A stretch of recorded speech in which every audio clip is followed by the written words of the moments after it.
బాబు గారిని చూస్తుంటే అచ్చం అహానా పెళ్ళంట సినిమాలో కోట శ్రీనివాసరావే గుర్తుకొస్తున్నాడు అని అంటున్నారు పేరు నాని గారు. ఆ సినిమాలో కోట, రాజకీయాల్లో బాబు గారు సేమ్ టు సేమ్ అని చెప్పేసి కితాబ్ ఇచ్చారు. నమస్కారం గురుగారు, ఏంటి విశేషాలు?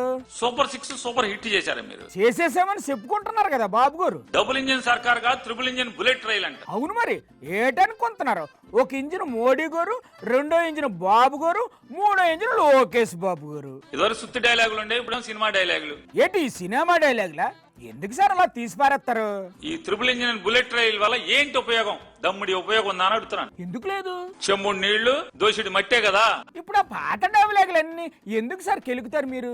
కోట శ్రీనివాసరావు పాత్రలో మీరు కనపడుతున్నారు. ఇప్పుడు మీకు సడన్ గా కోట శ్రీనివాసరావు ఎందుకు గుర్తొచ్చాడు సార్? కోడిని కట్టేసేసి చుట్టాలందరినీ కోడి కూర తినండి అని చెప్పాను. అవునవును, ఇంతకీ ఇప్పుడు మీకు ఆ కోడి ఏలాంటి తీసిన సీన్ ఎందుకు గుర్తొచ్చింది?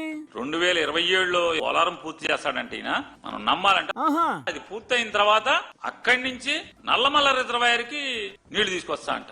ఆ నీళ్లుని ఎత్తి శ్రీశైలంలో పోస్తాడంట. అయితే ఇప్పుడు ఏటంటారు సార్ మీరు? కోట శ్రీనివాసరావు పాత్రకి మీకు ఏమన్నా తేడా ఉందా అని అడుగుతున్నాను నారా చంద్రబాబు నాయుడు గారు. కూసేపు కోట గొర్రెను పక్కన ఎట్టి పవన్ కళ్యాణ్ గారి గురించి చెప్పండి సార్. మీరే నన్ను కాపు కాయాలంటున్నాడంట పిఠాపురం వాళ్ళని. అందులో తప్పేటం సార్? పిఠాపురం వాళ్ళందరూ పవన్ కళ్యాణ్ గారిని కాపు కాయాలి. అవును, కాయాలి. పవన్ కళ్యాణ్ గారు చంద్రబాబుని కాపు కాసేస్తాడు. పవన్ కళ్యాణ్ గారు చెప్పారు కదా సార్, 15 ఏళ్ళు బాబు గారికి అండగా ఉంటానని.